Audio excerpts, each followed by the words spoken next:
Now live, which is very exciting. Welcome back, everyone. Thank you for those that have been part of these classes and have just continued on this Zoom Create-a-thon with us. We are getting ready for visual journaling and mindfulness with Julie. So if you have any supplies you want to get out, definitely get those in front of you if you haven't already. I do want to thank you all for being part of the Create-a-thon. Create Community Studios is near and dear to me. I've known Heather for a long time. I just love their mission and I love what they do. They really have a great give and take with their community. So they can kind of only exist with support from everyone, either the artists or those that are donating. So please consider donating with us. I'll put a link in the Facebook comments. You can also find it on our website, createcommunitystudios.org. So again, we're going to get started with Julie, and we're going to be doing visual journaling. If you have any questions, feel free to put them into the chat during Zoom. Please keep in mind to keep yourself on mute unless Julie asks you to unmute, so that we're not having echoing or talking over each other. If you put a question in the chat, I'll make sure to bring it up, okay? So take it away, Julie. Thank you all for joining us. Thanks, Macaulay. Welcome, everybody. It's nice to see everyone today. It's a good cozy day to be inside with our art practice. So some of you have been on for a good chunk of the day, and it's nice to see you back. So my name is Julie Lewis. I am the site director and an instructor here at Create Community Studios up in Saratoga. We've been doing some Zoom classes all year now, so I hope I have this down. But as with everything, there's always some time in between sharing screens and some technical stuff. As Macaulay said, please drop any questions in the chat or use the raise hand function in Zoom. I will be sharing my screen a couple of times, so sometimes it's difficult for me to see the chat or to know if you're just raising your hand like this, but I get a notification, I get a little ding when someone raises their hand, and that sort of prompts me to look at the chat or see who is asking a question. So the other just kind of housekeeping thing I'm going to mention is I really like to get names correct and pronouns correct. So if you would please make sure that your name appears however you would like to be addressed during class. You can do the rename function in the upper right hand corner of your little video box under the ellipses. You click on that and you'll see a drop down menu. Click on rename and then you can type in your name and pronouns so that I can make sure to get that correct today. So thank you for joining me again for visual journaling, and I'm just going to go through a few technical things as far as our materials go. I know that bag was chock full of stuff that you got, so I know you're making your way through that for those of you that are in for the full commitment today. So what you're going to want to get out is the small journal, the blank journal that you were given in there. The Sharpie markers, or if you have your own kind of thin line markers that you like to use, I'll show you. I like to use the Micron pen. They come in different widths. This one is a 0.5 point. So this one is for writing a little bit finer. That's kind of helpful. And I do like permanent markers as opposed to watercolor based markers like Crayola. You do have a set of those that you're welcome to use. I do a lot of multimedia. I'll go through a brief presentation so you can see a little bit of background on visual journaling and the importance of its practice and some of the other tools. But I use this because I have a multimedia practice, meaning I often lay down layers in my journal. So I want to have something that's permanent and isn't going to run over watercolor or collage or glue, any of those kinds of other materials that we might use for our class.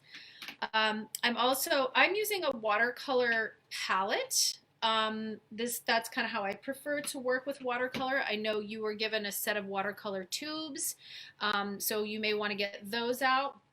I will go over how to show using both, so that if you've never used watercolor tubes before, I'll do just a brief little demonstration. Some of you may already have used those, so So that's great. And I also got out some pastels. These are oil pastels. So today I'm going to be working in watercolor, oil pastels, and markers. The beauty of this practice is that, again, it's multimedia. So you get to pull out magazines, other things that you may want to collage with. This practice has a somewhat of a scrapbooking element to it. So there may be ephemera or favorite quotes or ticket stubs or airline tickets or maps or things like that that could be special to you that you may want to include in your piece of work today. So feel free to add those at any time. What I'm going to show you is just one way to do this, and as we'll get into it, you'll see that it's really your own practice. There's no right or wrong way to do this. So in addition to the watercolors, obviously I have water, brushes, and a towel nearby for that. Okay, I think I've gone over all of the little bits and pieces. So if everybody has all of their materials, I am going to do a screen share.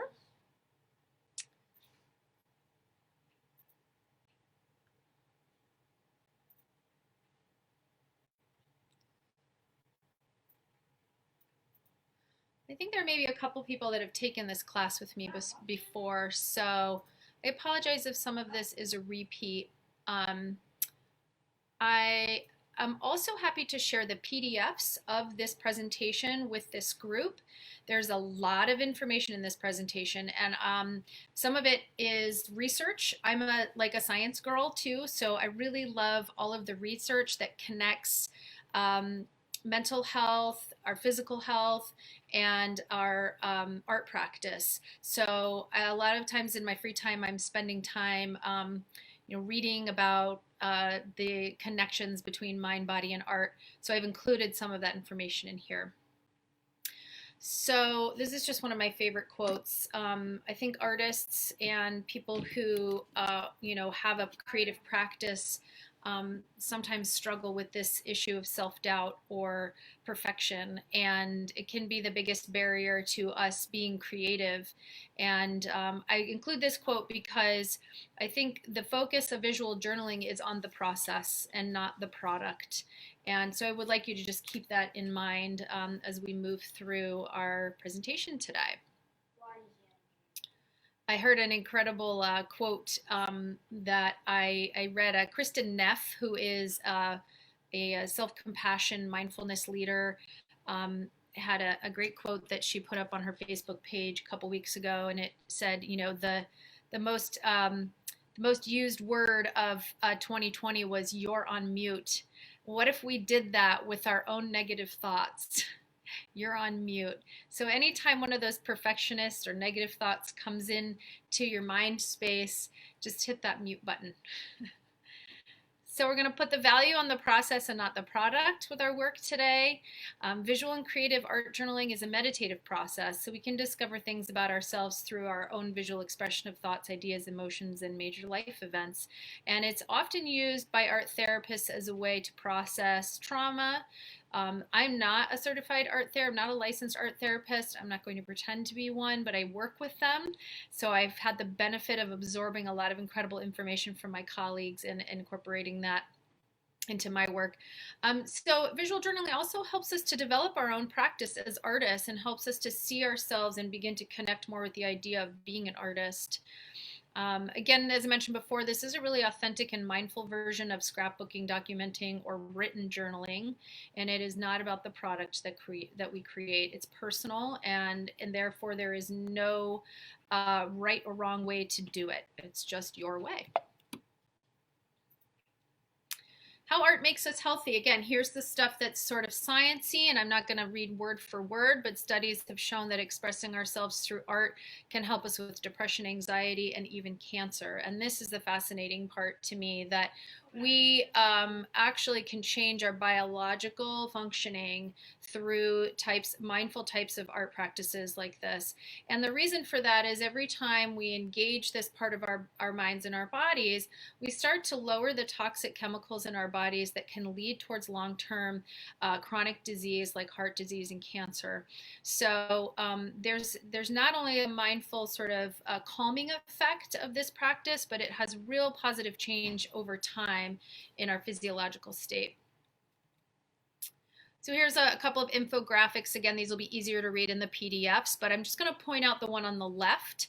And that most of us, the one about our brains, our right brain and our left brain, most of us are functioning on a day-to-day basis in this left brain explicit memory space where we're checking off tasks and we're, getting kids from one place to another, and we're doing laundry, and we're, getting through our checklist of emails, etc.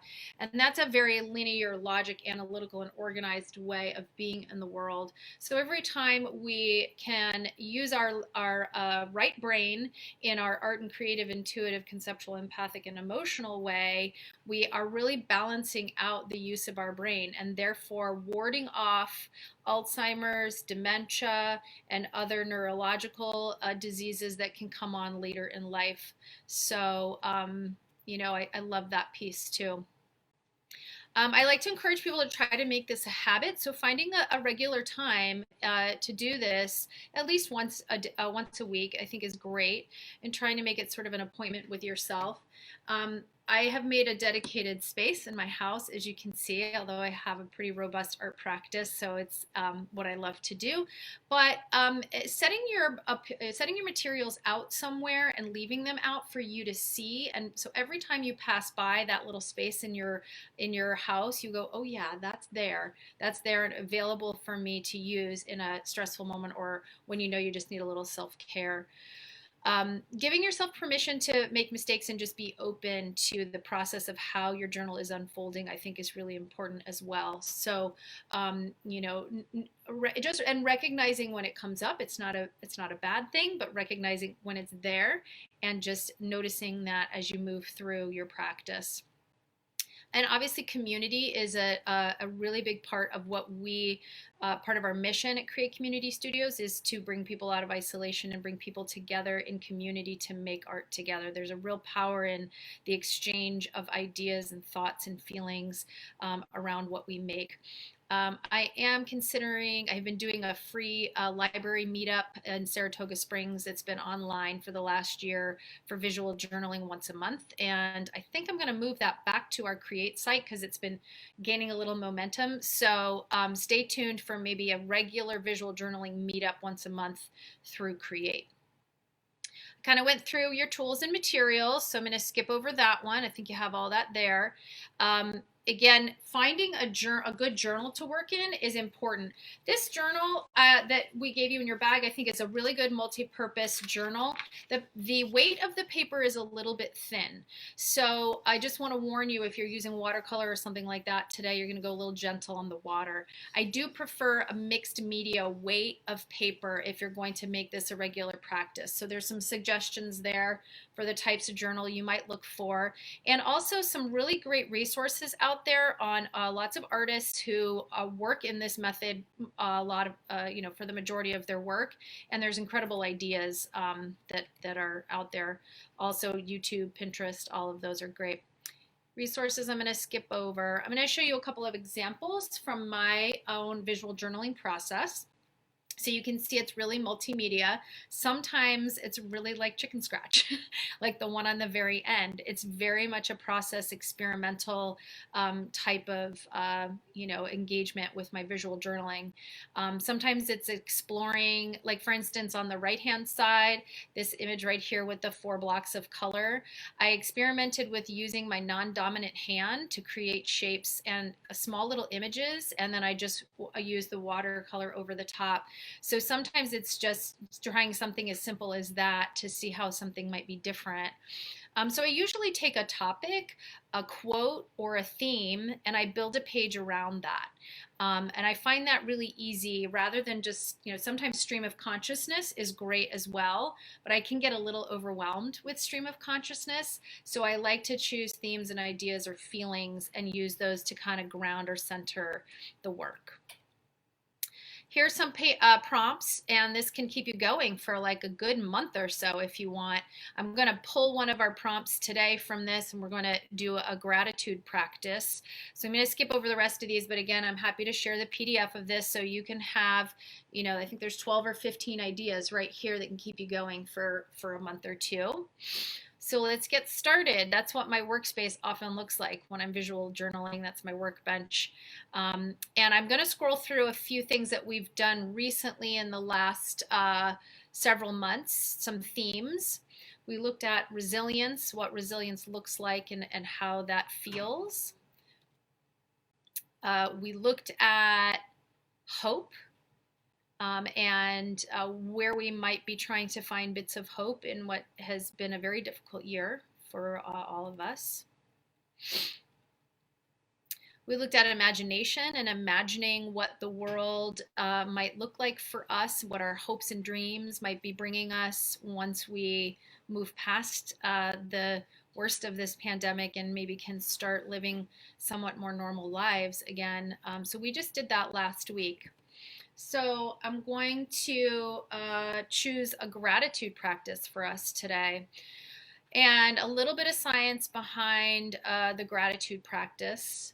Gratitude is a practice that makes us more generous. What research has found is that people who take some mindful moments to be thankful and appreciative for things in their lives actually become more generous people to those around them.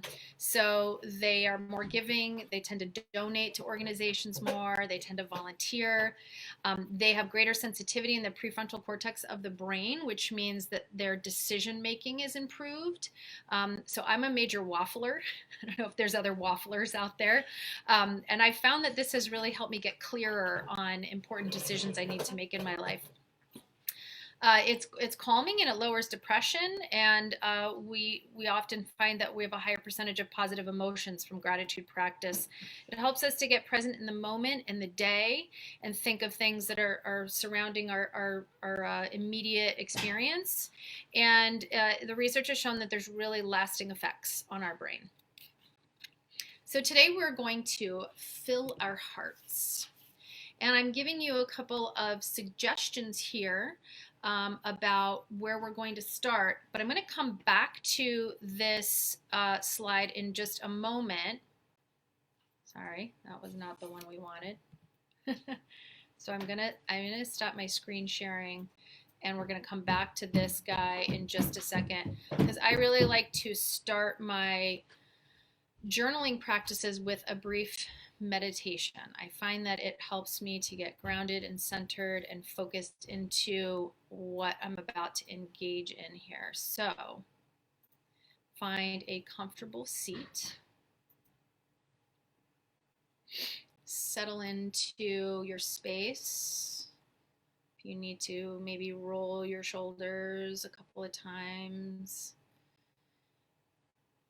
And lighting can certainly have an effect on us getting a little more calm, so maybe you need to make a couple of adjustments in the room.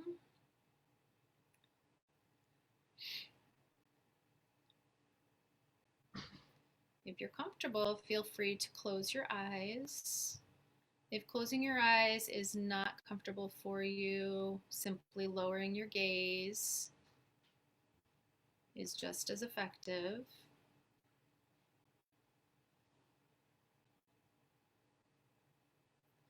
So sit upright in your comfortable, stable position. Make sure you're feeling fully supported with your back and your neck and your head straight.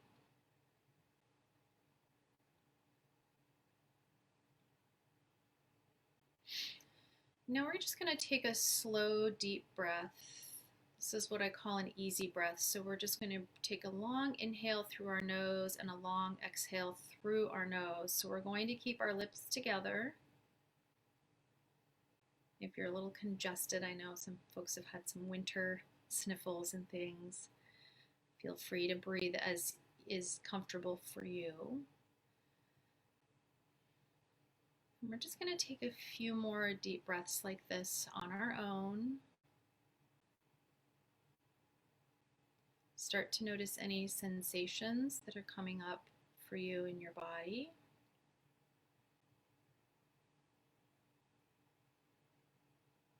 And let those sensations just come into your awareness and let them pass just by exactly as easily as they came in. We're going to try to let them pass easily out. So it's just sort of noticing those thoughts and sensations sort of floating by.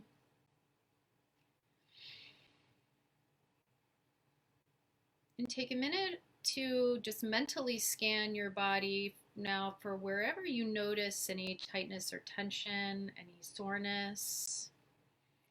And take that warm, oxygen-filled breath and try to send it to those areas in your body where you're feeling that sensation or tension.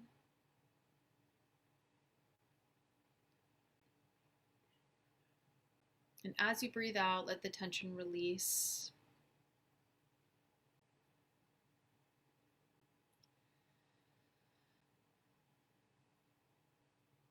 And now notice any worries that you might have. Maybe there's some fear or some anger. Maybe there's a little bit of irritation or jealousy or judgment. And just breathe into those emotions, noting them and then allowing them to flow out as you breathe out.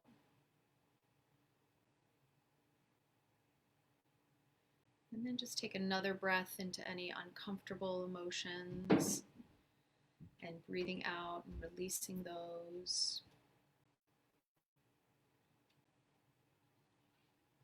And now any thoughts of memories, plans, associations, anything other than just being here in this moment.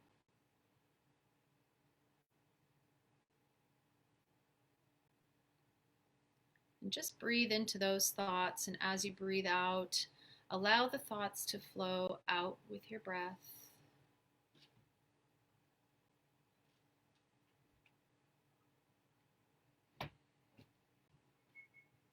And now that our bodies and our emotions and our thoughts are a little clearer and a bit more spacious and open, we can begin to focus on the events, experiences, the people, the pets, or the possessions for which we have gratitude.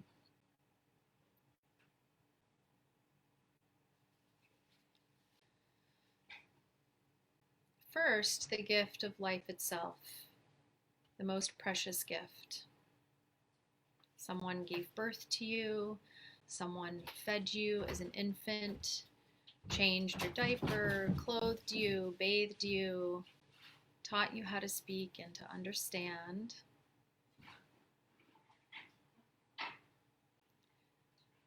And then the gift of hearing, so you can hear and learn, whether it's the song of a bird, the notes of a band or an orchestra, the songs of singing voices, the sound of your own breath flowing in and out.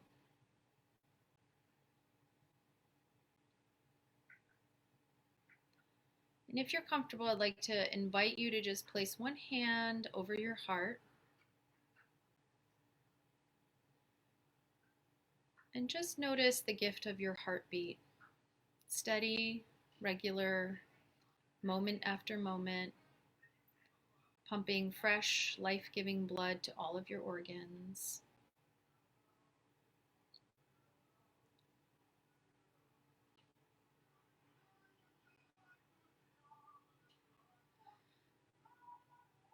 And now let's think about all the things that we have today that make our lives a little easier and more comfortable. And I know that's difficult to do in this year, and so all the more reason to find some gratitude. So maybe some simple things like, the fact that we can flip a switch and a light appears. We can turn on a tap and clean, drinkable water flows. We can adjust a thermostat and our room can be warmer or cooler. We have a roof to keep us dry when it rains, and walls to keep out the cold wind, and windows to let in the light, and screens to keep out the insects. Maybe we have a vehicle and it helps us to get where we want to be easier. We have access to technology like dishwashers and washing machines and things that help us every day to make life a little more simple.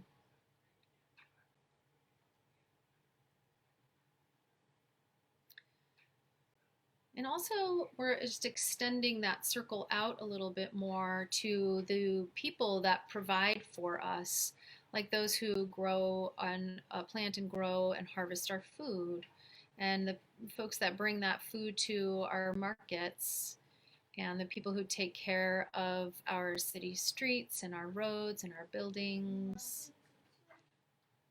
The Postal Service, as slow as it may be right now, still brings us, notes in the mail from far away, or our favorite magazine, or maybe a gift we've ordered for ourselves.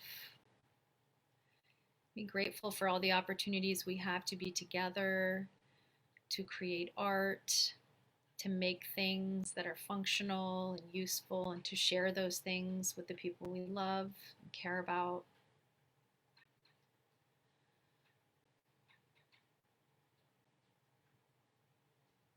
And so many of these people that serve us are people that we barely know and we may have never met, but they really enrich our lives in ways that we don't often take notice of.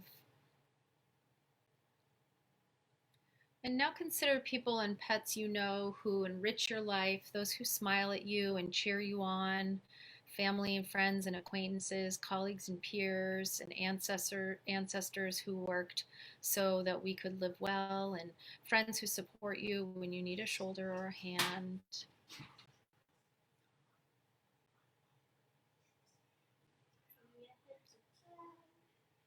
And just take a moment now to reflect on any of your own reasons or own events or people or places, things in your life that you may be feeling grateful for in this moment.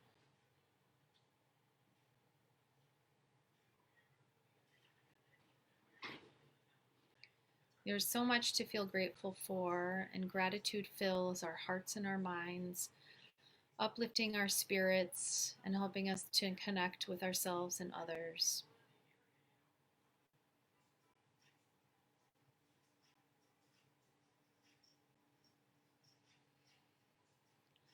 And when you're ready, maybe just start to wiggle your fingers and your toes a bit.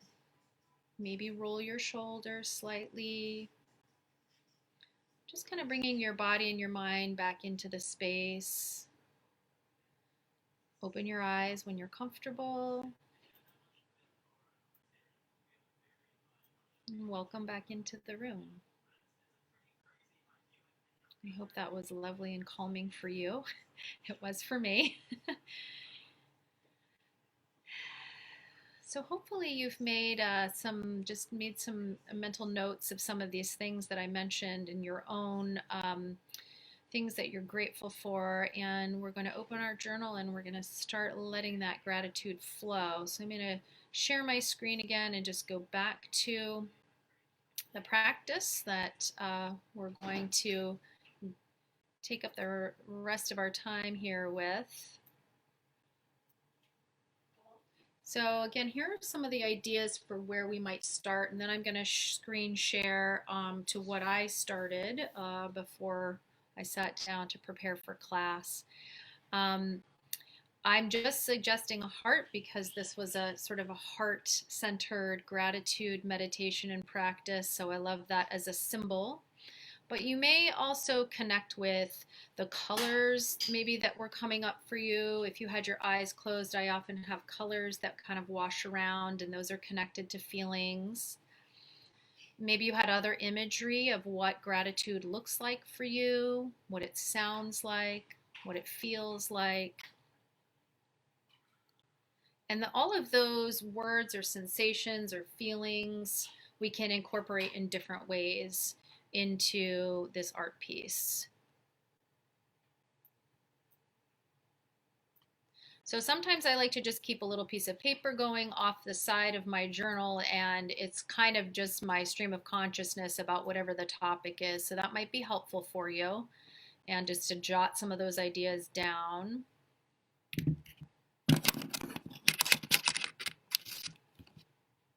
And you can start now wherever you would like on your page. I'm going to show you my page.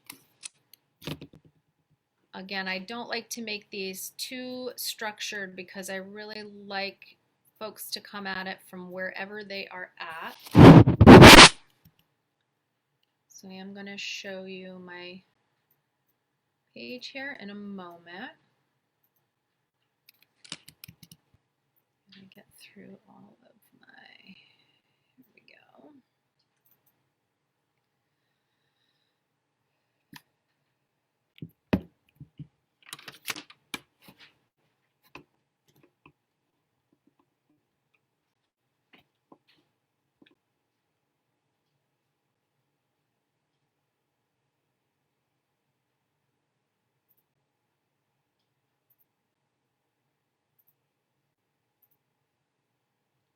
Okay. So this is my workspace here. You can see my watercolors off to the side. I've got my pastels here. And I started with just a really simple heart in the middle of the page. And I used oil pastels for these. If you've never used oil pastels, they're really fun because there's a lot of blending that can go on. So I just laid down a pink and a red and a white and a purple.